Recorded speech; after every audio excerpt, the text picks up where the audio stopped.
My name is Elias, and I'm a medium.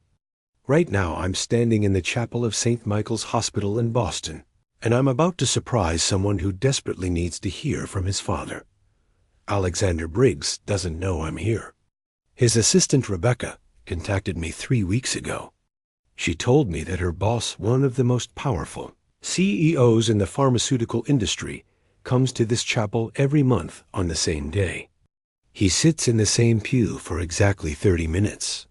He's been doing this for 2.5 years, ever since he made the hardest decision of his life. Alexander's father, Thomas, was a Navy corpsman in Vietnam. When Thomas had a stroke and was left paralyzed, unable to speak, it was Alexander who decided to remove life support. That decision has been eating him alive ever since. I can feel Thomas's presence strongly today. He's been waiting for this moment. I hear footsteps. The door opens, and a man in an expensive suit walks in. Tall, dark hair graying at the temples, shadows under his eyes. He doesn't notice me at first. He's heading straight for the third pew on the left. Then he stops. Sees me. "I'm sorry," he says. "I didn't realize anyone was here. I'll come back later." "Alexander?" I say gently. "My name is Elias. I came here specifically to meet you." He freezes. "Wait, are you Elias the medium?" "I am. How did you know I'd be here?" "Your assistant Rebecca reached out to me. She's worried about you. She thought maybe I could help." Alexander's jaw tightens. For a moment, I think he might leave. But then something shifts, desperate hope breaking through. "Is this real?" He asks quietly. "Can you really connect with people who've passed?" "I can. And your father is here right now." Alexander's hand goes to his chest, touching something under his shirt.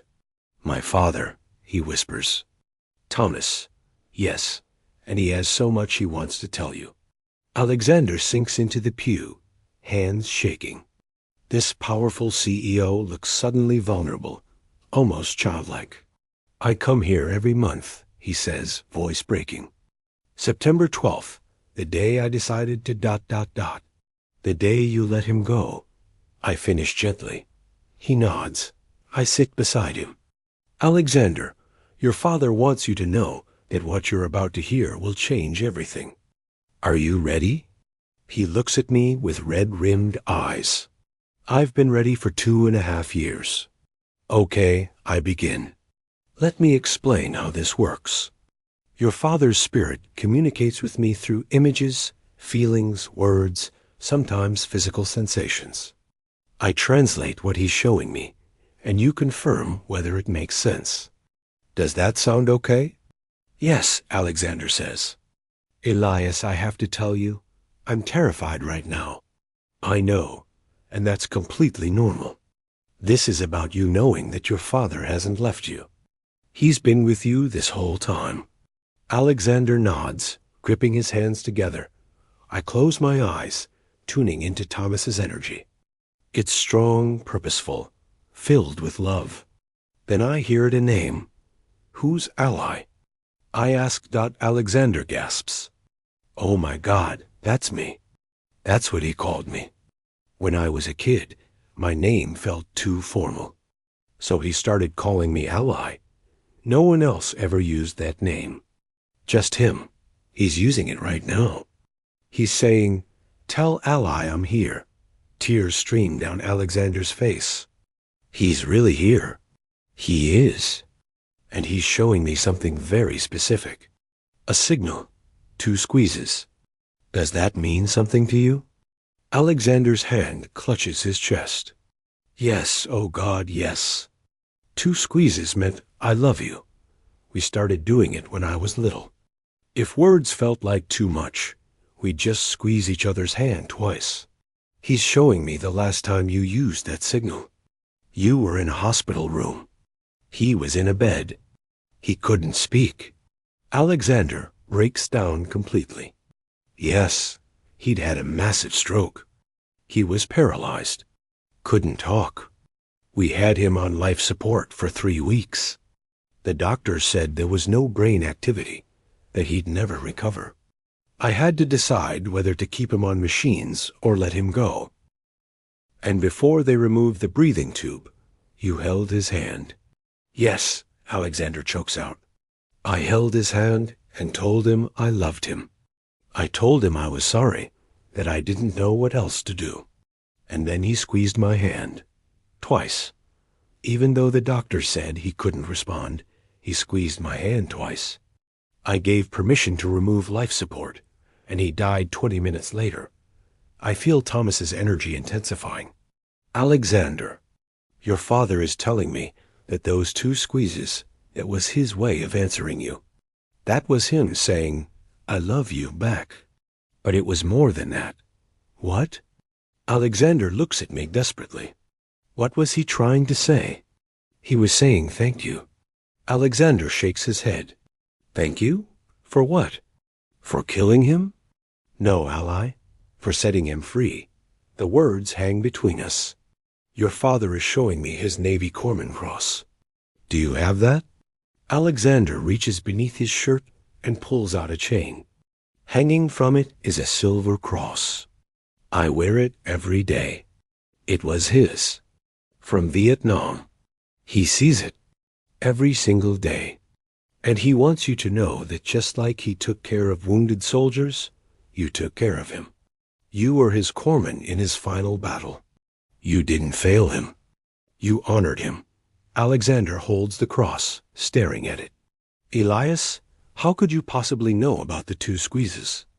That was something only he and I shared. Because he's here, Alexander. And there's so much more he needs you to understand. There's something else your father is showing me. I continue. I'm seeing a badge. Not military. Something else. It's in your wallet. Why do you carry a paramedic badge? Alexander pulls out his wallet with trembling hands and opens it. Inside is a worn paramedic badge with Thomas Briggs's name on it. After Vietnam, he became a paramedic. He spent 30 years saving lives. This was his badge from his last day of work before he retired. I've carried it every day since he died. He knows. He sees you take it out sometimes.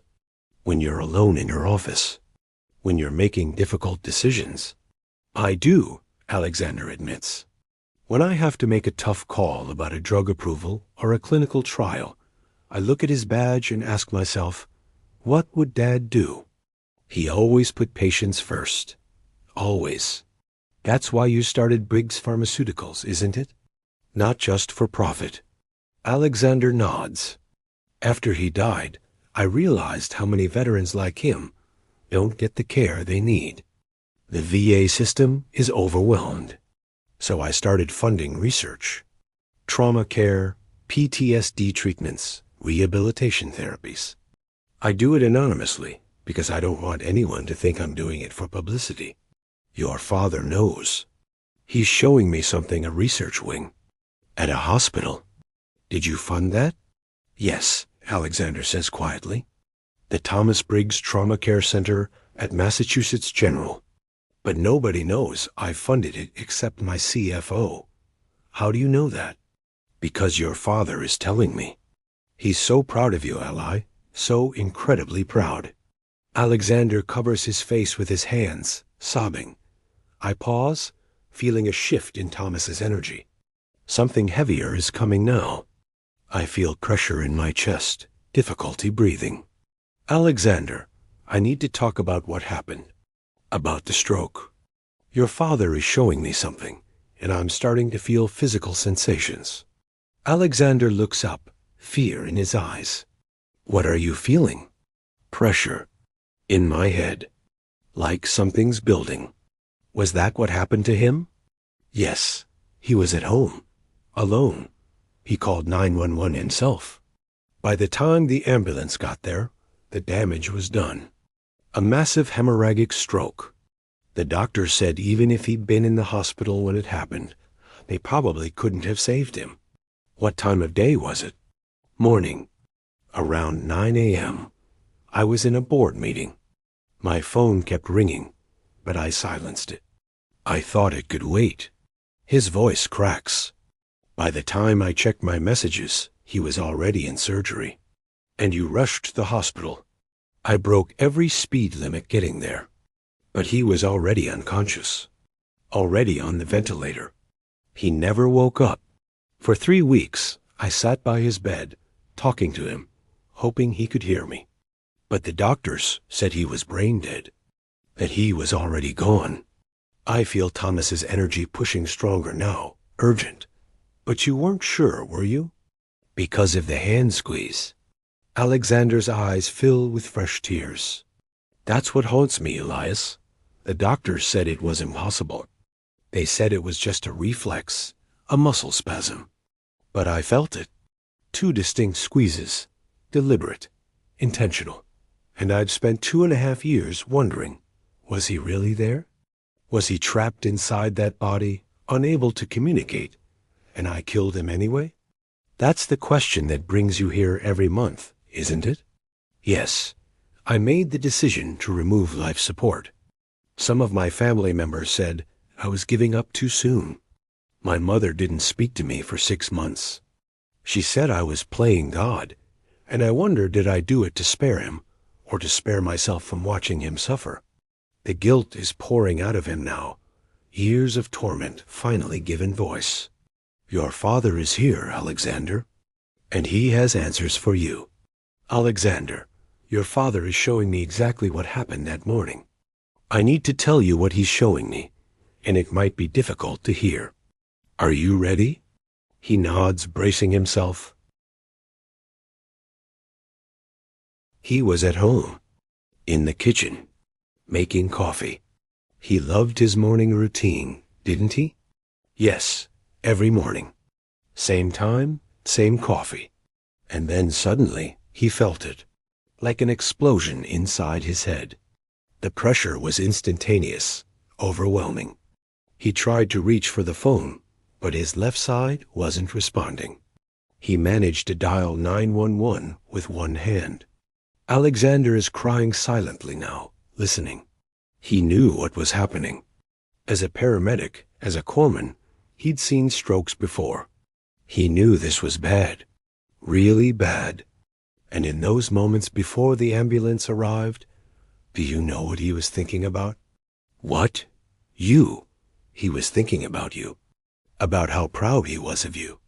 About how you'd built something important with your life. He was thinking, Eli's going to blame himself for not answering the phone. I have to make sure he knows this isn't his fault. Alexander lets out a sound that's half sob, half gasp. The paramedics arrived. They did everything right. But the bleed was catastrophic. By the time they got him to the hospital, the damage was done. The surgery bought time, but it couldn't reverse what happened. So he was really gone. The doctors were right. I feel Thomas's presence intensifying, showing me the truth. Here's what your father needs you to understand. When they put him on the ventilator, when they sedated him for surgery, his consciousness, his soul had already begun to separate from his body. The brain damage was too severe. But here's the important part, Ally. He wasn't trapped. He wasn't suffering. His soul was free, hovering between this world and the next. Then why did he squeeze my hand? Alexander's voice is anguished. If he was already gone, how did he do that? Because love transcends the physical body. For 3 weeks, his soul stayed close to his body, stayed close to you, because he knew you needed time. He knew you needed to say goodbye. And when you finally held his hand and told him you loved him, told him you were sorry, his soul reached back into that broken body one last time to tell you what you needed to hear. 2 squeezes. 2 squeezes. I love you. But also, it's okay to let me go. That wasn't a reflex, Alexander. That was your father's soul giving you permission, giving you peace, telling you that you were making the right decision. Alexander is shaking, his whole body racked with emotion. You've been carrying this guilt for 2.5 years, I continue. Thinking you killed him. Thinking you played God, But your father is telling me right now, very clearly, you didn't kill him. The stroke killed him. You set him free. You gave him dignity. You gave him the warrior's death he would have wanted, surrounded by love, not machines. But my mother, my family, they said I gave up too soon. They were grieving. They weren't ready to let go. But your father was ready, Ally. He'd already let go. He was just waiting for you to be ready too. Alexander looks up at me, his face wet with tears. Elias, I need to know, did I do the right thing? Please.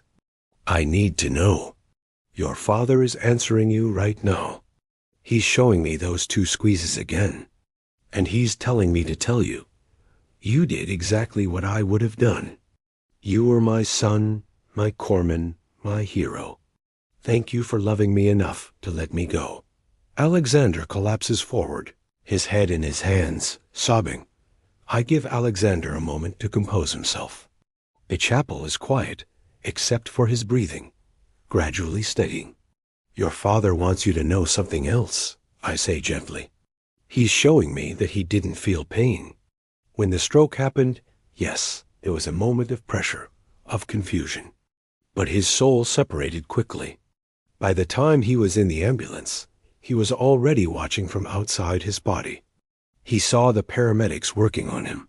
He saw them rushing him into surgery. He felt no pain, Ally. None. Really? Alexander looks at me with desperate hope. Really? And during those 3 weeks, while his body was on life support, his soul was right there with you. Every time you sat by his bed, every time you talked to him, every time you held his hand, he heard you. He felt your love. I told him so many things. About my childhood memories, about the company, about how much he meant to me. I read him articles about the research center. I played his favorite music, but I didn't know if any of it was reaching him. All of it reached him. Every single word. And he wants you to know that those 3 weeks weren't wasted time. They were a gift. A gift he gave you so you could say everything you needed to say. Alexander wipes his eyes. There's something I do. Something I've never told anyone. Is it okay if I tell you? Of course. Every Sunday, I go to his grave.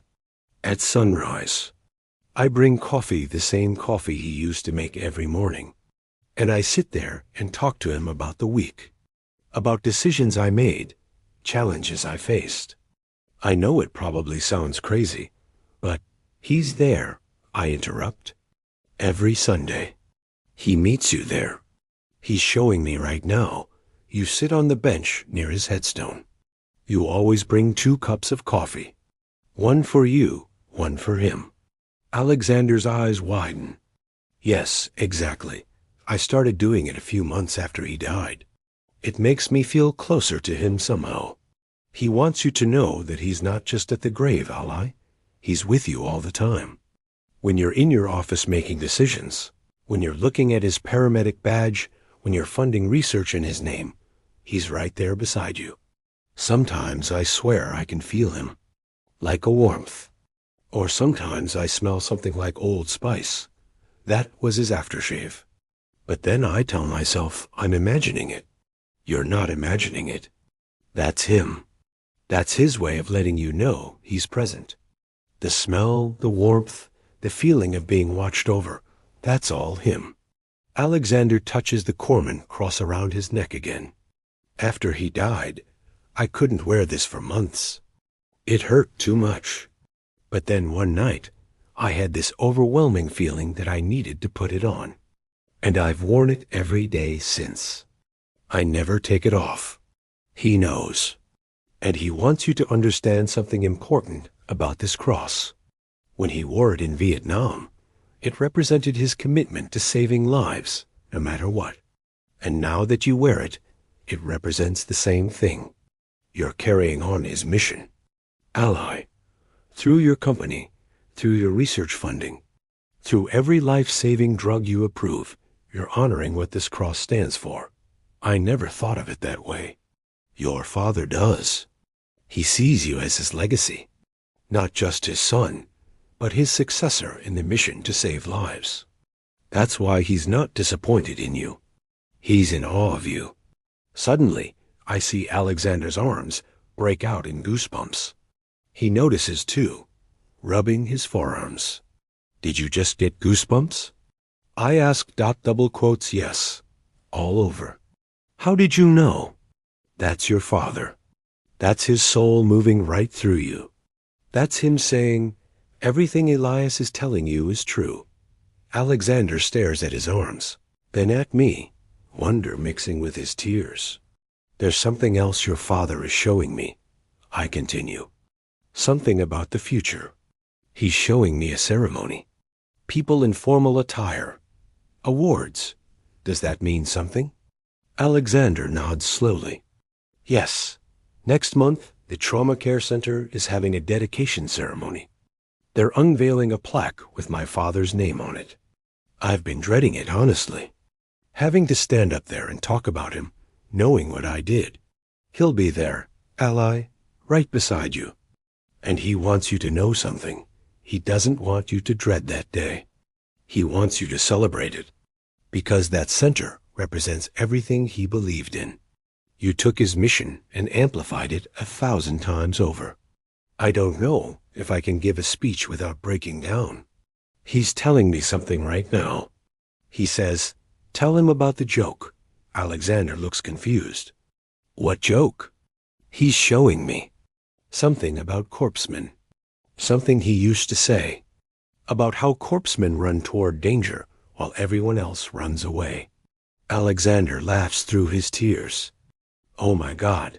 Yes, he used to say, corpsemen are either the bravest or the dumbest people in the military. Sometimes both. It was his favorite joke. He'd tell it at every military reunion. He wants you to tell that joke at the ceremony. He says it'll make people laugh, and it'll remind them that he had a sense of humor about everything. Even danger. Even death. I can do that, Alexander says, smiling genuinely for the first time. I can tell his joke. Good, because he's also telling me that he wants you to stop coming to this chapel out of guilt. If you want to come here, come to remember the good times. Come to feel close to him. But stop punishing yourself every month on September 12th. I don't know if I can let that ritual go. He's not asking you to forget the date. He's asking you to transform what it means. September 12th isn't the day you killed your father. It's the day you loved him enough to set him free. It's the day you honored his wishes. It's the day you showed the same courage he showed his entire life. Alexander is quiet, processing this. Your father is also showing me something else. A woman, someone at your company. She cares about you very much. More than just as an employee. Alexander shifts uncomfortably. Rebecca, my assistant. We've worked together for 8 years. She's been incredibly supportive, especially after Dad died. He's showing me that you have feelings for her too, but you won't act on them. Why? Because I don't deserve happiness. Not after what I did. There it is, I say gently. That's the real prison you've built for yourself. Ally, you've decided you don't deserve love, don't deserve joy, don't deserve peace. You've turned your life into penance. I took my father's life. How can I just move on and be happy? You didn't take his life. You honored his death. And your father is telling me right now, very clearly, that he wants you to live. Not just exist. Not just work yourself to exhaustion. He wants you to actually live. He wants you to pursue happiness. He wants you to tell Rebecca how you feel. He wants you to stop punishing yourself. I don't know how to do that. Start small. Stop calling it the day I killed my father. Start calling it the day I set him free. Start accepting that you made the hardest, bravest, most loving decision a son could make. Start believing that you deserve the same compassion you give to everyone else. Alexander looks at me, and I can see something shifting in him. Not complete healing, that will take time, but a crack in the wall he's built around his heart. Elias, can I ask you something? Of course. Do you think my father forgives me? Ally, your father never blamed you. There's nothing to forgive. But if you need to hear the words, here they are. Your father says, I forgive you for carrying guilt it was never yours to carry. I forgive you for doubting yourself. I forgive you for thinking you failed me. Now it's time for you to forgive yourself. Your father is giving me his final message now. Ally, he says, you were the best son a man could ask for. You gave me dignity in death. You carry my mission forward every day. I am so proud of you. Stop coming to this chapel to ask for forgiveness. You already have it. Come here to remember that I love you. 2 squeezes, son. Always 2 squeezes. Alexander is crying, but there's peace in his tears now. Not anguish release. Thank you, Elias, he whispers. Thank you for giving me my father back, even if just for today. Please comment where you are watching us from. Like and subscribe to support us and watch new readings every day. God bless you.